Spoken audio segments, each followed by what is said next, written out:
Welcome, everybody, to episode 3 of Original Veterans. I am Harrison with my co host here. Hey, what's going on, Jackson? Hey, I can't believe it's already episode three. Now, Episode 3, yeah. I guess we'll show the viewers what we've been working on the last two episodes if they missed it. Yeah, Our mission statement is to help other veterans and grow a community of veterans, military, Navy, Air Force, Marine Corps, Army, all across the board. We're here for you. We want to talk to you. We want to talk about our personal experiences, our journeys. So, backstory again, we were joined right after high school and everything, but Matt, you said you joined 2 years after.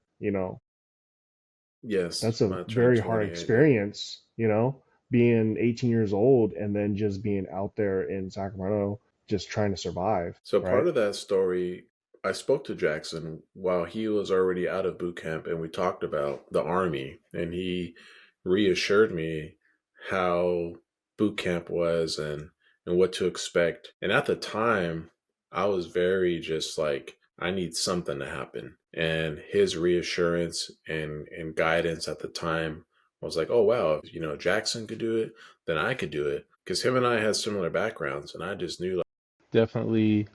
And a short recap, all that information is good. The first episode definitely was an introduction, our stories, and there is good information from a beginning standpoint. But episode 2 got more into the enlistment process and qualifications, recruiting. So episode 2 has a lot of information. So check that out. All right. What we want to start with on this episode is the mission statement. Once again, for original veterans, what Jackson and I are trying to do with this movement, this channel, is to engage with fellow veterans, build a community of veterans or anybody who's interested in the military service. We want to talk to you.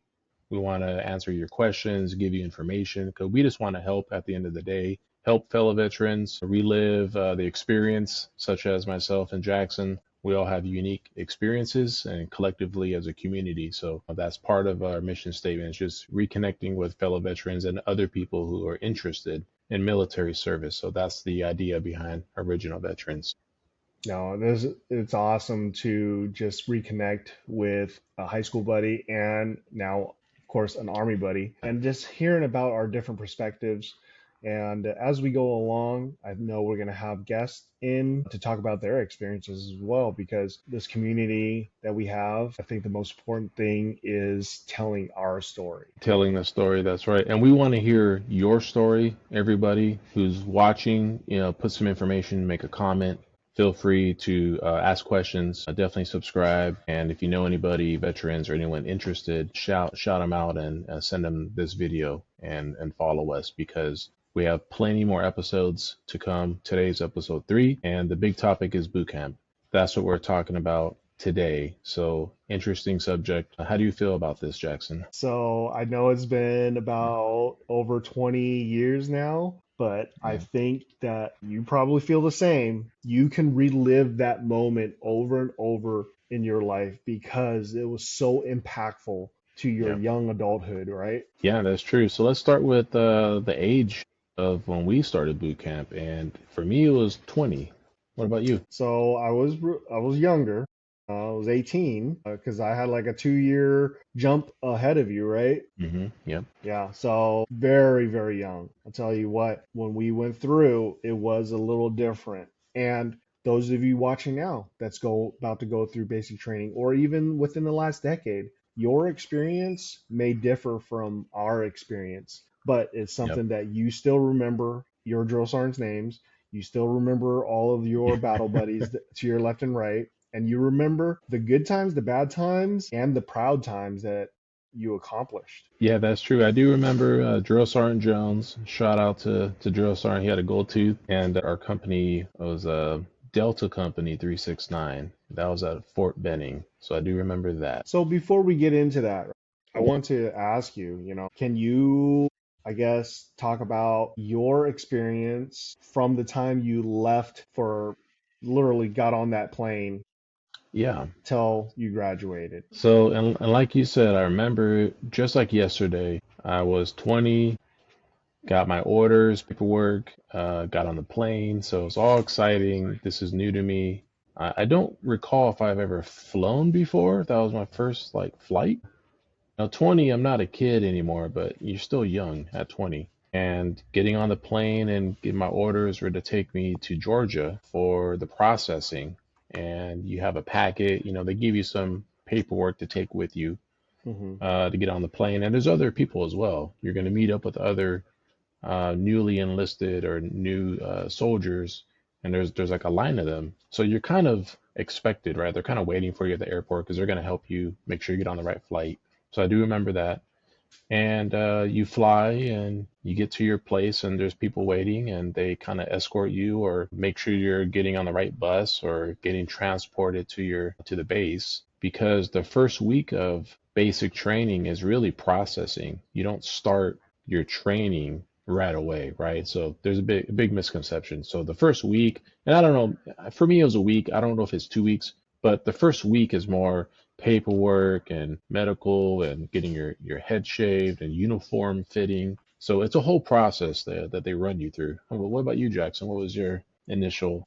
So I left right after Christmas and, same process as you. Got on bus from the hotel, took me to the airport and flew me to Fort Knox, Kentucky, because that was Mm, the home of the armor back in the days. And of course, same thing as you, carrying a manila envelope with all of our yeah. documents and a backpack full of our stuff. Yeah, don't take much. Don't bring No, a big old bag.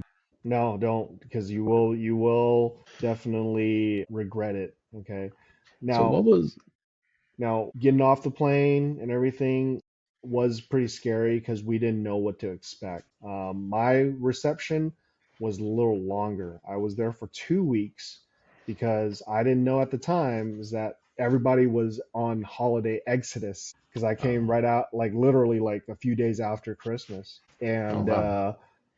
so nobody was going to come back for until like after January, whatever. And so I was in reception battalion for 2 weeks, and Oh man.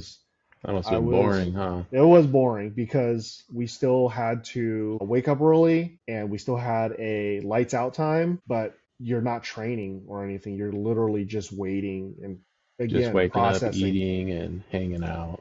Yeah. Well, that's a good point. Depending on your orders, be aware of that. If you're flying during the holidays, you might have an additional time. I arrived March 23rd, I believe, and it was about a week and a half for me to Hmm. get through the processing. So I do remember sharing a small little area with people that were also processing in, but some were processing out. Either they're getting removed or they didn't make the cut and they're getting out of the boot camp process. So I remember a mixed bag of that. So that was an experience, finding people like who are getting kicked out or who failed boot camp. Do you recall anybody like that situation while you were waiting? So when we were waiting in reception, it was segregated a lot because they didn't want that psychological factor like, oh man, this guy's already quitting or this Yeah. platoon is already getting processed out, right? Seen those, heard about them, but I never witnessed it myself. It was definitely I would say a big change for me because, kid coming from California, and then all of a sudden I'm in Kentucky. Yeah, it's a good point. So both of us are coming from California, and I went to Georgia in late March, early April, and I was not aware that Georgia is very hot. It's in the south. So, man, was it warm. Now California is warm too, but Georgia is a different kind of warm with the humidity, and it's a little bit different. I think the bugs are bigger. There's more insects in the early morning hours. So we'll get Yeah, into that, the yeah, environment. yeah. So I guess I'll just start with, you go through the initial phase, getting fitted for your uniform. I believe you get some shots, right? Some Hmm. different shots you got to get through, and it's like a line of people, and they just kind of stick you one at a time with different, I don't, what do you call it, vaccines or different Yeah. things. So basically, what it is trying to make sure that everybody has the same amount of vaccines as everybody else. They don't care if you got it when you were younger because you bring your Mm, medical card or whatever. It's a baseline for everybody. Okay, so Yeah. that, nothing can be, can stop you from your training portion. Okay. Yeah, and you know why that's important? When you think about it, you're in a big community of 20, 30, maybe 40 people, and your sleeping quarters are very close. And when you have that many people sharing one area, if you don't have your vaccines or you don't keep it clean, Yep. people could get sick very quickly. Yes. So having those shots and keeping your area clean, I do remember mopping and cleaning. I mean, it has to be spick and span. Yeah. And we'll get into those stories of leaving your Foot Locker open and a tornado hits your area and stuff is everywhere. Yeah. So they're very strict on cleanliness and organization, and getting the shots are important so people don't get sick, because Yeah. that could be the worst, right? You don't graduate because you got some illness, so that would be bad. Yeah. Time out real quick. Can you Yep. pause? Can you pause the recording? Actually, I can mark it. So I added a marker. Okay. My dog is barking, so I Okay. need to let him out. Okay. Yeah. Let him out. Let him Yeah. poop I and just stuff like marked that. it. So Yeah. So stand by, man. I'm gonna yep. just step off. Can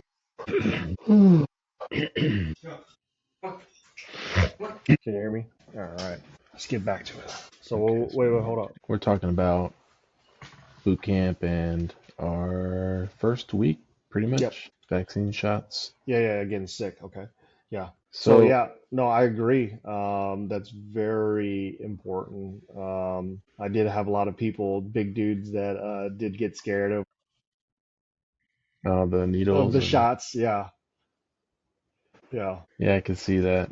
It's a lot, and it's not just one or two. I mean, you're getting a bunch, Yeah. Now, and it's a line, like it's one after the other. yeah. Like I want to tell the viewers is that just be mindful is that that first week, everything is already set for you. Okay. Every day is a different day. And you might seem like, oh, we're only going to medical one day. That's going to take us all day.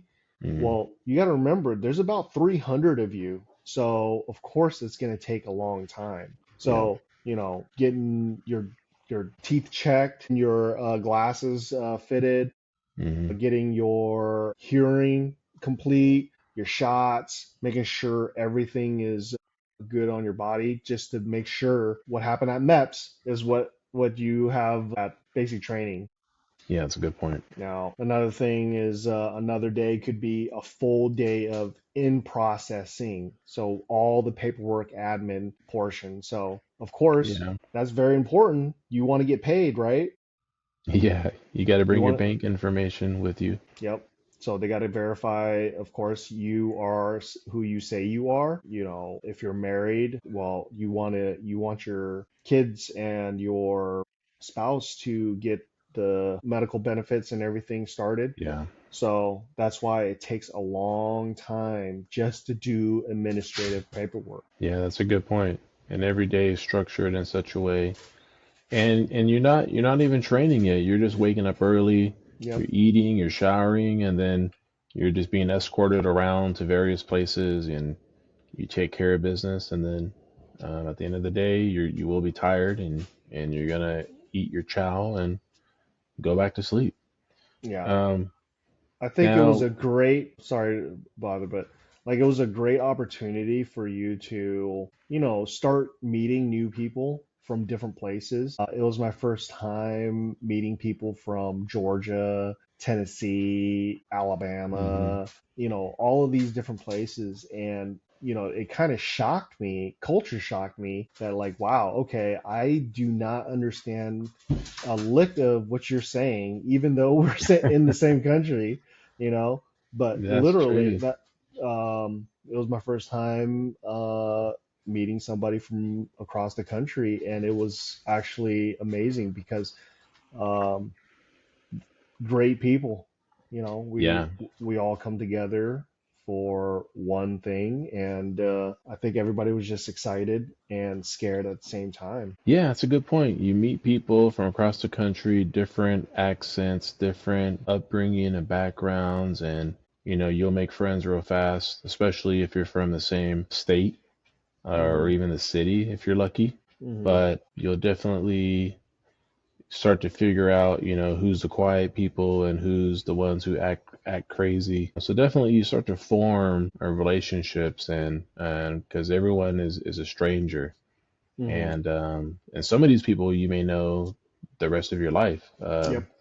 And for me personally, I went to boot camp with a couple guys that I ended up going to my first duty station and then both tours afterwards. So I was with them my entire career in the Yep. military, starting with boot camp. So it's kind of cool to be with those people from day one. Yeah. Yeah. Same thing. Like, me and you joined during the height of the war in Iraq and Afghanistan, Mhm. and we understood that all of us is going to be going to combat right after. I think Yeah. everybody in our mind understood the task at hand. But very, very true that all of us, well, a lot of us, we still knew each other even after basic training. Yeah, and that's a good point because when we joined, and I'm sure many others, go ahead and comment when you joined, but when we signed up and went in, we knew that we were going to get deployed. It was just like a given. Hmm. And even though myself was a non-combat MOS, being communications, I had a pretty good idea that I would either be attached or supporting combat arms in some way, right? It's very possible for somebody with my training in MOS to be put with other people, infantry, or and that is what happened in Afghanistan. Was I got attached to California National Guard Hmm. infantry, and we did communication support. But that'll be a different episode of deployments. But for this one in boot camp, it is. And I wanted to add too. I was just thinking when you know you're going to go to war and you're in boot camp, I think the mindset's a little different. At least for me and other guys, we looked at people like, "Hey, I might depend on you um, Hmm. to do the right thing or to know when to shoot and when not to shoot." Because some people are kind of scared of weapons, even though they're joining the army or Marines. Some people they don't want to use a weapon, and I experienced that with some people who were going in as a dental or doctor type MOS, and they basically refused to pick up the M16 and do their Hmm. training because they didn't believe in it, right? They had like Yeah. religious beliefs or something, and they didn't make it through basic training because of that. Yeah. I think the mindset for us was, we're here to get trained, we're here to get better so that we can be reliable when we get to our first duty station, and not prove ourselves, but definitely utilize our training. And that that was our mindset. And I think every single one of us understood the magnitude of what the situation was currently in the news. Hmm. I would say that yes, people were scared, but I think that all of us were scared, but we got through it and we Yeah. helped each other along the way. Yeah, that's a good point. I mean, the military, it can be overwhelming, intimidating, especially when you're young. Hmm. And especially in the time of war, you don't know what to expect. You don't know where they're going to send you. So you're kind of taking it day by day, just trusting your training, trusting your battle buddies, the person to your left and your right.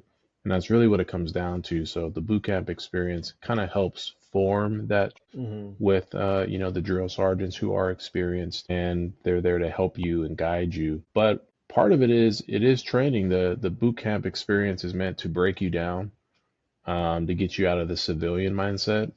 And at least from my experiences, they break you down intentionally, mentally and physically, so they could build you back up, right, to be better. Yeah, no, Because that's you will be perfect. tired. Yeah. So let me ask you this, what was so after, reception week was complete Mhm. and everything, I guess what was your first 24 hours like?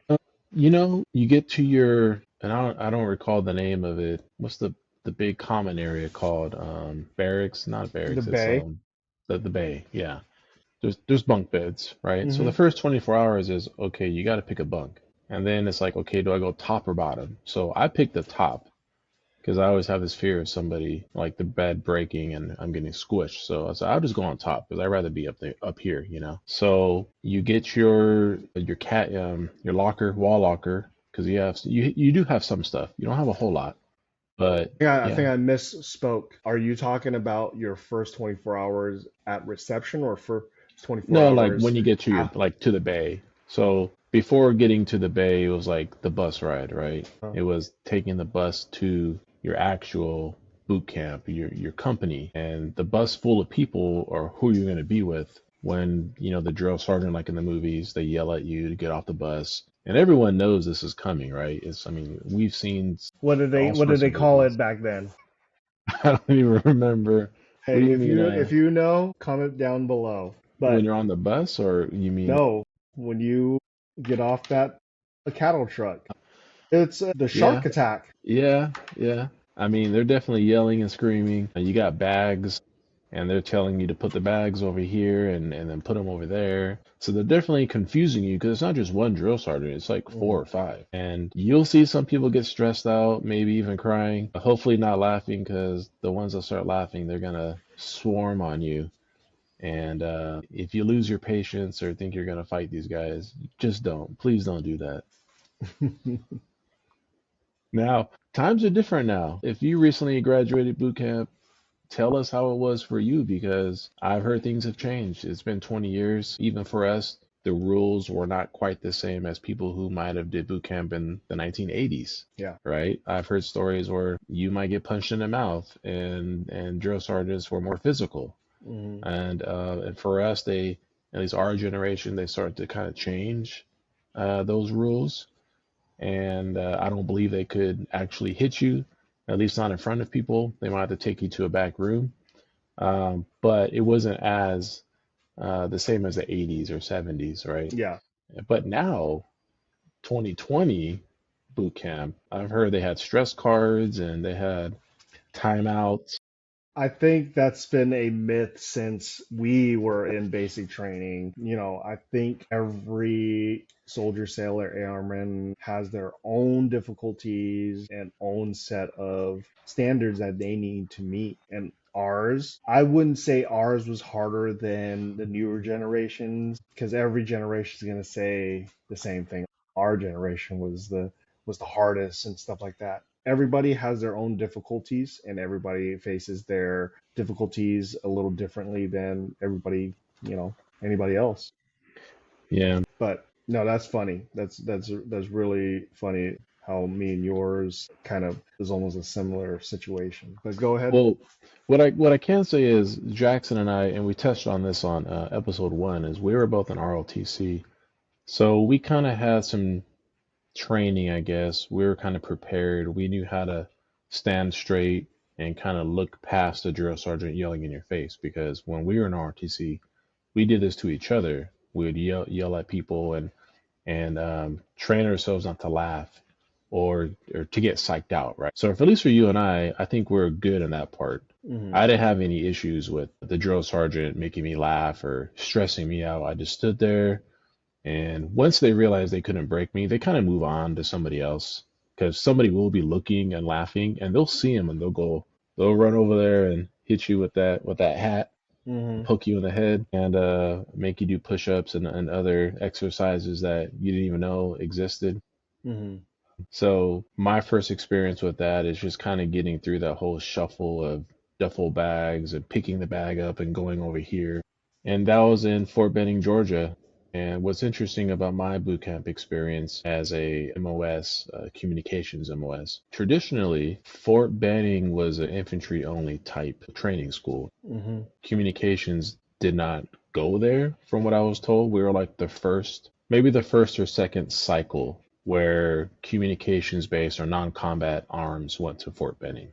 Hmm. So that was unique for me, Sandhill. And at the time, I didn't realize it, but I heard about Fort Benning and infantry school. And, you know, I had a good time. At the end, I definitely looked back and I was like, wow, that was fun. Like, that was cool. I would Yeah. do it again. 9 weeks of intense training, and you'll get in shape for sure. You will lose Hmm. weight and you'll get physically in shape. So how about you, Jackson? Let's talk about your Yeah. 24 hours and experience. So I think it was very, I remember very vividly. So, after reception, we are all dressed up. We have our, we were all bald. It was our first time in actual uniform. And I came in when it was BDUs, Yeah, battle dress BDU. uniforms, Woodland. So we're all the same. And if you remember correctly, we all had the green duffel bags, right? Each one of us had at least like two duffel bags. Mm, And so one in the back, one in the front. We're in the cattle truck. It takes us, I thought it was forever. But now that I know the lay of Fort Knox, it was literally around the corner. But it seemed like it was forever. They were just driving us all around the base, confusing us. But we get to a huge parking lot area, and they did the same thing. He came up. He didn't yell. He was like, "All right, everybody pull out your ID cards and let me see your dog tags." Pull out my dog tags. So we have to hold them up like this. All right, go ahead and pass your ID cards up front. We go ahead and pull them up front. He gathers all of them. And then as he's walking away, he says, "You have 30 seconds to get everybody off this cattle truck now." And then, dude, that's where about 10 drill sergeants just starts mauling at us, just telling us to get off. And then, we have our rucksacks, not rucksacks, but our duffel bags in our front and back. We're trying to, get out of get the off cattle. the bus. Yeah, get off the bus. And we're just like falling on top of each other, right? Yeah. And the only part that had your name was a little tag. It was literally a tag that you put on your duffel bag that had your You last can't name. find it. And he throws it over there. Everybody throws it on one pile, and we get in a formation, right? Yeah. About 300 of us, just all in a huge formation. And then with this pile of cat cards, he starts like, all right, I'll take him. I'll take him. He just started doing that. He gives the other drill sergeants. He takes about 50 of them. You go to another drill sergeant, another 50. That's how they divided it up, right? Uh, So they start, and at the same time, all 10 of those drill sergeants starts calling out names. So you're just like, uh-huh. luckily for me, I have an uncommon last name. Yeah, me too. So yeah, so I hear it, I just run, right? I don't know if that happened with you, but that's how we broke up into different platoons within you know my basic training. But as we broke up into shoot like 10 platoons, that's where he says, "All right, go ahead and grab your stuff and put it in another pile." So we had 60 seconds. I was like, "There's no way. No, There's no way that 200 of us can go ahead and find 400 and then separated it into platoon sizes." So it was just yeah. chaos for, I would have swore it was like about 3 or 4 hours. And it's all designed that way to stress Yeah. you out. And it is funny too. Like, I sometimes Once you wish think, I was a yeah, drill sergeant yeah. Once you think doing the about front. it, like, I would say the shark attack was definitely enlightening. You do see different personalities, their full Yep. personality come out. But, once everything's settled and you're in your bunks finally in your bay, you only have an hour before lights out, and you're just like thinking back, like, what just happened? Do I have to go through this for another? So for me, mine was a one station unit training. So it was basic training and advanced individual training all put Mm. together. So I had to be there for another 15, 16 weeks. So I was like, Oh, oh wow. my God, what did I get myself into? Yeah. Did you contemplate that too? Once everything, all the dust settled? Yeah, and it feels like, man, I have to do this, for 9 weeks, and you just can't really understand, Hmm. like, because the first day is rough, right? Because everything's coming at you, and you're mentally exhausted already, but you're excited because the experience. And I do want to bring up, like, your first night. Did you have any tips or tricks or hacks to kind of prepare you for your first night or to wake up in the morning? Because you had to get up early and be in formation at a certain time. So tell me, did you have any plans or So I would say this. Here's a little tip, and for all you that are going out to basic training now. You're going to get as little information as possible, very little information. Okay. It's designed that way. Why is it designed that way? They want to see if you are future thinking, forward thinking of what's going to happen. Okay. When I say that, is that, okay, there's going to be a leader within the platoon or within the bay. Somebody's got to speak up. Okay. Because if you don't speak up, everybody's going to pay the price if something goes wrong. Okay. So nobody told us that, that we had fire guard, right? We didn't know what that is. Basically, a fire guard is a rotational thing per platoon in the area that stays up for 1 hour. So we didn't know we had to create a schedule. We didn't know that we had to sweep up and buff the floors before 05:30 in the morning, right? Yeah, that's a good point. We didn't know that we had to make our beds dress right dress. Everything had to be dress right dress before 05:30 in the morning, right? So those are Yeah. things that you got to know ahead of time. So just having a plan of action and willing to speak up about things like that. Because as a civilian, we don't think about that. Like, actually, all right, I'll see you in the morning. Oh, wait, I don't have an alarm clock, Yeah. right? That's why there's a fire guard. The fire guard has the time. Like, oh, okay, it's 04:45. I'm gonna start waking up everybody. Give everybody at least 45 minutes for when the drill sergeant comes in, right? Yeah, So that's a it's good just things point. like that. So for me, I had my little G-Shock watch, and I set my alarm. And once I realized you had to make your bed a certain way, um, and I'm sure other people did it, we slept in our PT gear, Hmm. and you just slept right on top of your bed. You didn't get under the under the blankets, because trust me, you don't So, want to be that guy trying to make your bed while the drill sergeant's yelling at you. well, here's the thing. You went to Fort Benning where it was kind of warm at night, right? Yeah, it was. So I was at Fort Knox when it was dead of winter, and it was I was cold. Yeah, I was Mhm. freezing every night.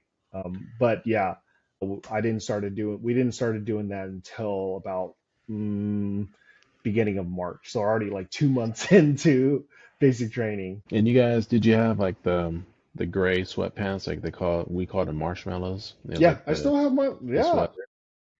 I still have my marshmallows. I don't have I those. wear that to the gym till this day, and people think, oh, where'd you get that at? So this is original. Like it has my name already stitched in the back.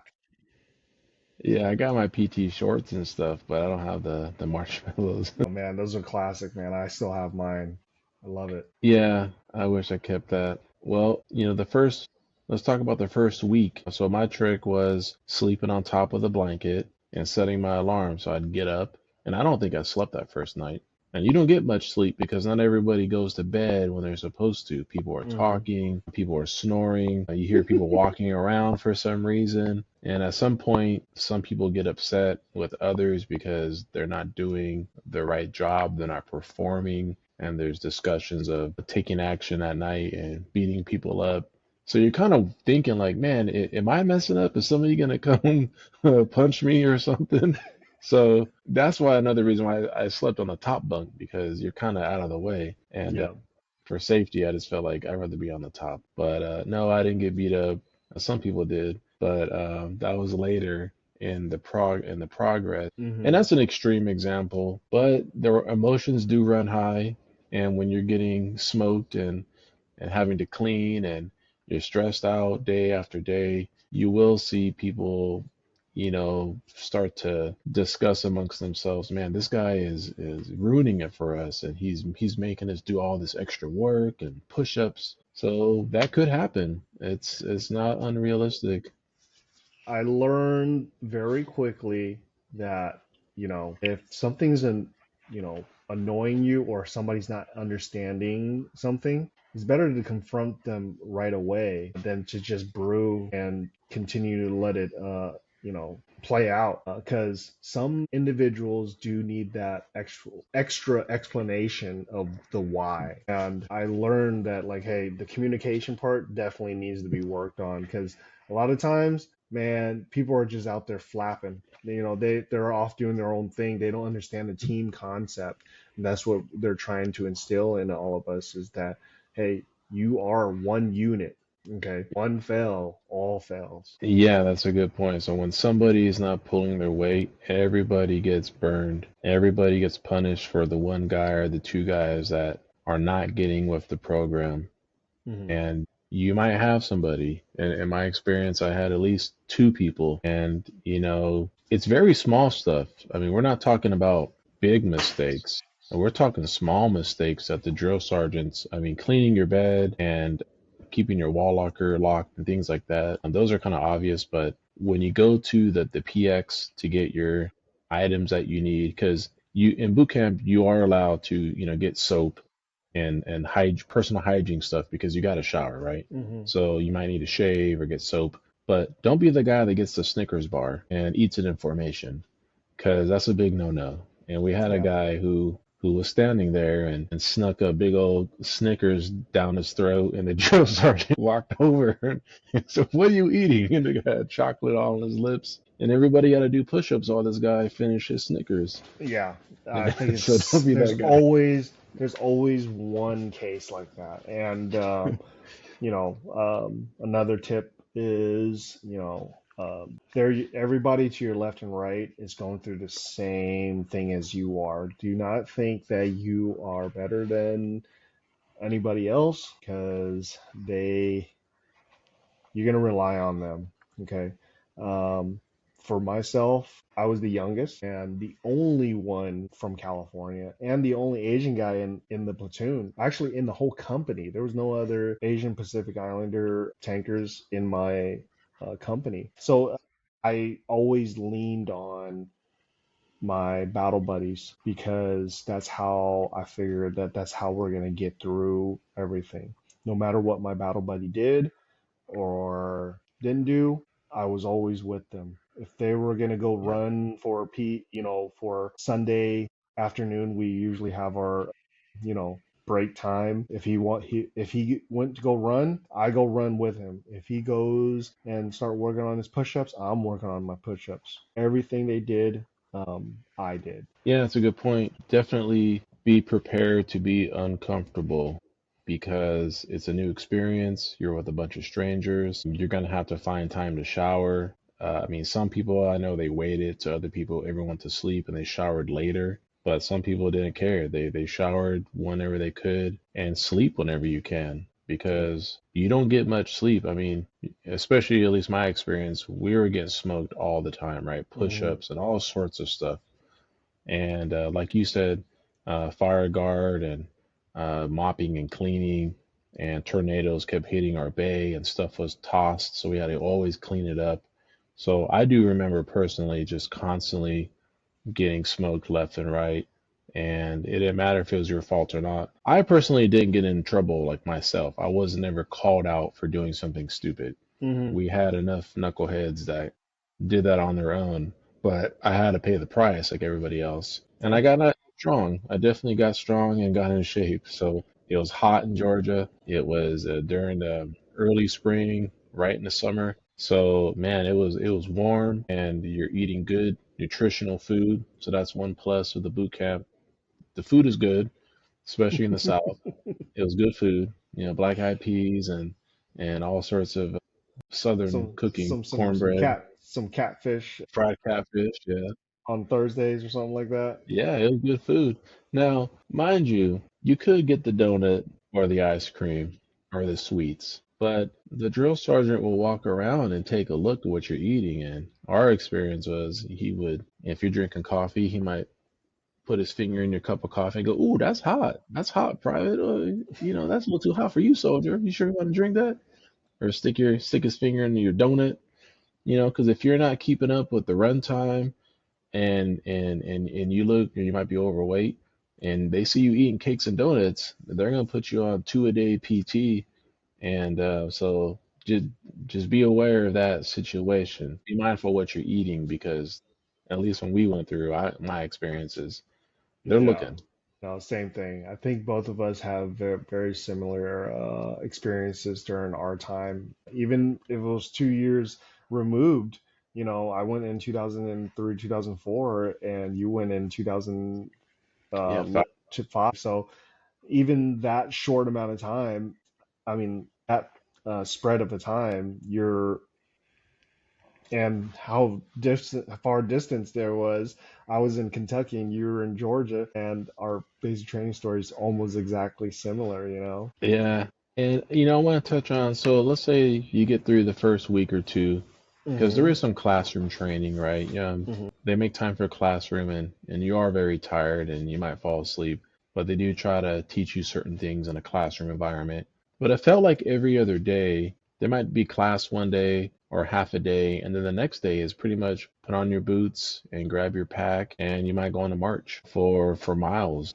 And you don't even know where you're going, but you're just walking. Yeah. You got your canteen filled with water. I did not, I think most of us did not even know that there was a training calendar that was posted near the drill sergeant's door Uh, that we didn't even, because the hallway, you weren't allowed to go there, right? yeah, yeah. There's But certain we, places you. Uh, but he expected it to be clean, right? The hallway, right? Sweep, mopped, and buffed, right? Every mm, morning. And we didn't find out until like week 4 that there was a posted training calendar. So when whoever had fire guard that night, we were like buffing and we're like looking to see like, oh, okay, what are we doing here? So we have an idea of what's going on, right? But uh, I did get caught sleeping in the class, and I paid the price. I had to do flutter kicks while for the rest of the class, which was another hour and a half. well, Yeah. yeah, flutter kicks, they sound easy until, man, they start making you do, halfway off the ground and Hmm. they start adjusting how you're doing your kicks. It's a good workout for sure. Now let's switch a little bit, right? Do you have a funniest basic training moment that you remember, Um, well, funniest. or something that you remember for the rest of Well, your life? I do have. I mean, I think we both have a couple stories, but I do recall one where a guy basically ran away or tried to run away during the nighttime. He got past fire guards somehow, and they found him walking down the freeway in his marshmallow uniform, headed towards Decatur. The police, I guess, picked him up because the dead of night on the freeway, and you don't want to head to Decatur. Um, Mm. because it's not the best place to be, especially at night. Hmm. And they found this guy and they brought him back. And so when we woke up in the morning, formation, and I'm like, where's this guy at? Like he's missing. And nobody knew where he went because he kind of just snuck out. And dude, we were getting smoked and they're asking us and, fire guard, what happened? And Oh, the drill sergeants man. obviously, like, right, the drill sergeants are in trouble too, right? Because a soldier's missing. That's a big deal. Yeah, that is a big deal. Because so there is a chain of command still, right? And there's drill sergeants, but they do report to like a captain, right? There's an officer who Hmm. still oversees them. So it was a big Hmm. deal. And they found the guy and they brought him back. But dude, after he was back, they made him continue with the boot camp. Mm. But it was clear he did not want to be there anymore, especially when we got to rifle training and target practice and everything. Once it came to the weapons, he was like very, I can't do that. It's against my religion. And because I guess he was going to be like some kind of medical MOS, and he didn't want to touch the gun. But they didn't care. They made him complete or not complete, but continue with boot camp. But he didn't get to shoot or anything. But he had to wake up every morning and he had to do everything that we were doing all the way until the end of boot camp to when they kicked him out. They out processed him. So Yeah. he went through the whole thing, but to me that was crazy. He had his own reasons for that, which he made that choice. But you're going to boot camp, especially in the army and the military. You have to understand there's an expectation for you to qualify on your weapon. And even though you might be a doctor, you may never touch it again, but you have to qualify at least. Yeah. So you gotta, for the listeners out there now, what you gotta understand is that, before you even enlist into the military, there's about 3 or 4 times before you even sign a contract that asks you, are you a conscious objector? Yeah, Okay. objector, right? Yep, conscious objector. So they ask you that so many times before you even sign the contract. Now, in basic training, they call it basic training for a reason Hmm. because every soldier has to know the basics to become a soldier. Whether you are a chaplain, whether you are a doctor, medic, all the way up to a special forces, everybody needs to know what basic soldiering tasks are, like first aid, talking on the Yeah, radio, marching, meeting the standard of a push up, sit up, and a 2 mile run at that time, right? And of course, qualifying on your basic weapons qualifications. So that's why it's important to know that these basic training tasks is for every soldier to understand these baseline tasks that every soldier understands. You might yeah, not, you might never, I'll just say this, like, I think my whole 21-year career, I did the gas chamber twice. That's it. Once in basic training and another one like 6 years later. That was it. yeah. Well, how Do you remember doing any of that, like after basic training? the gas chamber after basic training? I don't believe so. Yeah. So Um, I mean, qualifications, we do have to continue at least once a year to qualify on our weapons. yes, definitely, yeah. The weapon part, yes. I Hmm. do remember qualifying for grenades again after basic training. Hmm. The gas chamber, I don't remember that a second Hmm. time. Now, for both of us, we were pretty much back-to-back deployments. I mean, and we'll get into that next episode, but there wasn't a whole lot of time in between deployments because the command staff understood that the soldiers need some time to relax because you knew in 9 months or a year you're going to go right back overseas. So they try to squeeze in as much as possible, but they do want you to relax, get family time and whatnot. Yeah. Now, basic training, I want to hear a funny story from you, Jackson. All right. So I don't think I've ever mentioned this to you or whatever, but I think my most memorable and funniest, I wouldn't say funny at that time at the time, but like thinking about it over the years, I'm like, man, that was probably one of the funniest things I ever experienced. So it was our first night after we, got settled, like I talked about earlier. We got to our bay, and we only had an hour before lights out, and the drill sergeant, he didn't have guard duty that night. It was another drill sergeant, because you got to remember is that there's always a senior drill sergeant and there's a drill sergeant. There's at least two of them, battle buddy teams, just like we have battle buddy teams within basic training, right? Is that for you too? You had two Yeah, drill sergeants? Yep. So you had yeah, a senior drill sergeant and then you had drill sergeant. So both of our drill sergeants did not have duty that night. So that means that they weren't in the building, but they were with us. And he called on us. We got on a line. It was called the ready line, right? And and we had to be in alphabetical order, and my name's right in the middle. My last name is right in the middle, right? Because it started with an yeah, L. So myself was in front of his door, his office, no, and we only had 30 seconds to get there. We all line up. He opens the door and he was like, "Man, y'all stink." Right? Because we've been sweating all day. We've been getting smoked, right? He says, "You guys haven't showered yet?" And he says, "You know what? Because I was right in front of him, I can hear him, right?" He says, "Y'all have 60 seconds to go get your towel on your right hand and soap on your left hand." That's all he said. And go. We run back to our bays and we start fumbling around to get our towel and whatever. And I heard it. And then all of a sudden I hear people saying, did he mean just in our shower shoes? And everybody just started fumbling. I said, no. All he said is bring the towel and your soap. And then Mm. next thing you know, I see a naked soldier just running through and then all of a sudden I was like, what? And I see another one, everybody. I'm like, oh my God. So No. so basically we all got in line butt naked with Oh a wow. with a towel and a soap just standing there straight like this. And again, my drill sergeant opened up the door and the first thing he sees is me and he shuts the door. And he was like, what?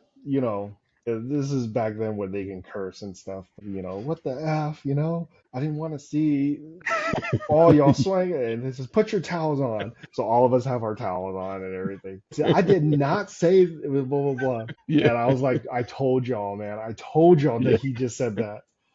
But so he got all of us in line and he says, right, face. And so we faced right. And then literally we went through the shower like a lunch, doing a sidestep, taking a shower, and doing all that. So it was just a weird first night. It was very weird, and I think I will never forget that moment. That is hilarious. I have a similar funny story. Well, probably not as similar as that, but during boot camp, I don't know, I was eating, like I was hungry. I was eating all sorts of stuff. And I had these cravings. And for like lunch and chow, lunch and dinner chow, dude, because I have a high metabolism, so I can eat a lot of food. Hmm. And like I was eating the worst combinations of food, cottage cheese and pickles and just stuff that you're not supposed to mix. Yeah. And I was eating these highly nutritious meals, right? Because you're running. I mean, when we talk about physical exercise, you're doing a lot. I mean, Hmm. You're burning a lot of calories, you and already that's have why morning. yeah. Yeah, you got morning PT already, but that's just morning PT. You're getting smoked throughout the day, Yeah. right? Like you're putting your push-ups, leg lifts, sit-ups, just You're gonna all the get time. strong. You're gonna You're get doing strong. sprints. Yeah, yeah. So I'm eating like I'm burning calories, so I'm just eating just all sorts of stuff that's not good for your stomach. And Hmm. I started getting really gassy. And dude, I was blowing it up at night. My bunk buddy, he was not happy with me because all night I'm just ripping ass. And we get out, we get out to the field, and we're doing like this 360 formation where we're holding security, and, Yeah. and the wind was hitting just right, and I'm just ripping ass. And I let one go, and this cloud of wind just took it and like blew it to the soldier's face on the other side. And he rolled over and he looked at me and said, "A fucking oar," and he just started throwing up right there. He started barfing. They actually called like a medevac. The freaking little Humvee or medical Humvee came and they said, "What's going on?" He was like, "Oh, I'm sick." They put him on like a little stretcher and freaking took him away. Yeah. So it was hilarious. Yeah. And I know a couple guys with me in boot camp with me. They were there. They could definitely vouch that really happened. That it was so bad. This dude got medevac for the day. Like those kind of things that it you will remember that for the rest of your life, and those kind of memories that you go through. I would ask that if you have any funny stories, let us know because we definitely loved hearing them because those kind of things that everybody experience and you laugh about it till forever, Yeah, it's hilarious. There's so many stories, and I'm sure there's others worse. Everybody has something. Yeah. Either they did something or somebody next to you did something. But Hmm. boot camp is a funny place because Yeah. you don't know who these people are. You don't know their backgrounds.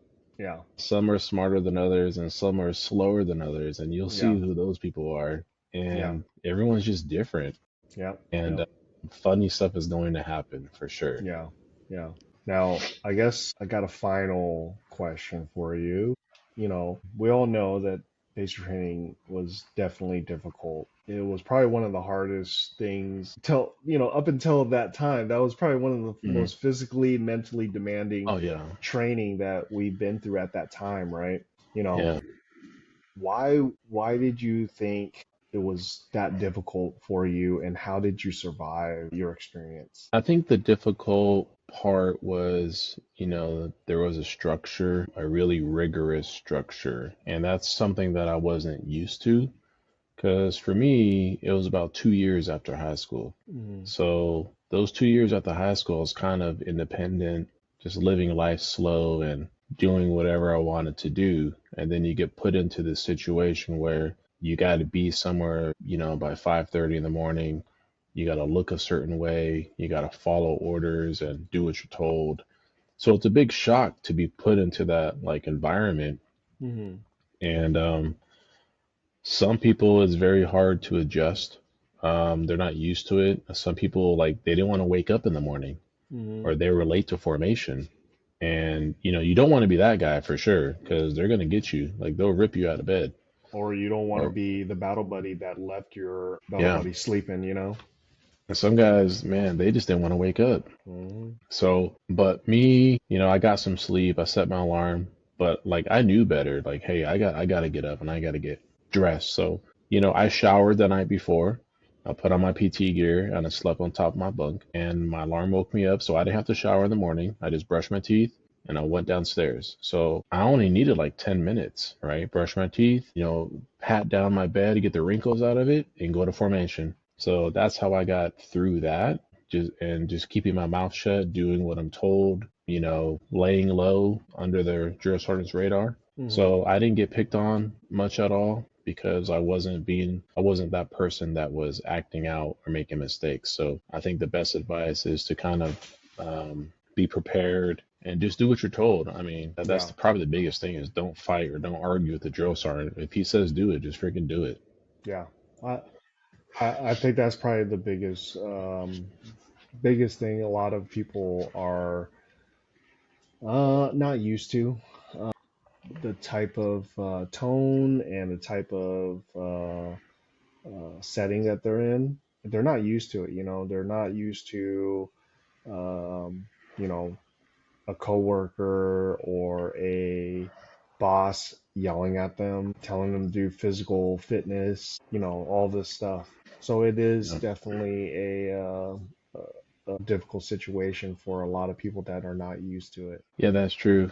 And once you get through basic training, it's an amazing feeling to complete it, to get through. It's definitely memories you'll never forget. You'll be in the best shape of your life. And it is a big accomplishment because not everybody makes it through basic training. Mm-hmm. Some people quit on their own. Mm-hmm. Some people get kicked out because other reasons, or they just can't. Mm-hmm. They can't qualify on their weapon, or they just can't meet height and weight, or whatever. So not everybody gets through, and military service is honestly, it's not made for everybody. They do try to take the best that they could get. And I don't know what the stats are, but is it like 1% of Americans are veterans? Like it's like a Yep. very small percentage. Very, very small. I think, right, you got to think about it. There's only roughly, probably 1.2, 1.5 million active duty service members. Okay. That's no secret. That's basically posted on every single Google site. So, I Hmm. mean, that's it out of 350, 380 million people in the population. Yeah. So it's very, very small. Very select few. Some people don't complete basic training. Well, a lot of people don't even make it that far. They can't even get into boot camp because they don't qualify for various reasons, right? Yeah, yeah, yeah. Health reasons or other age, weight. They can't even get in. But then some people get in and they get kicked out or they could get injured because there are injuries Hmm.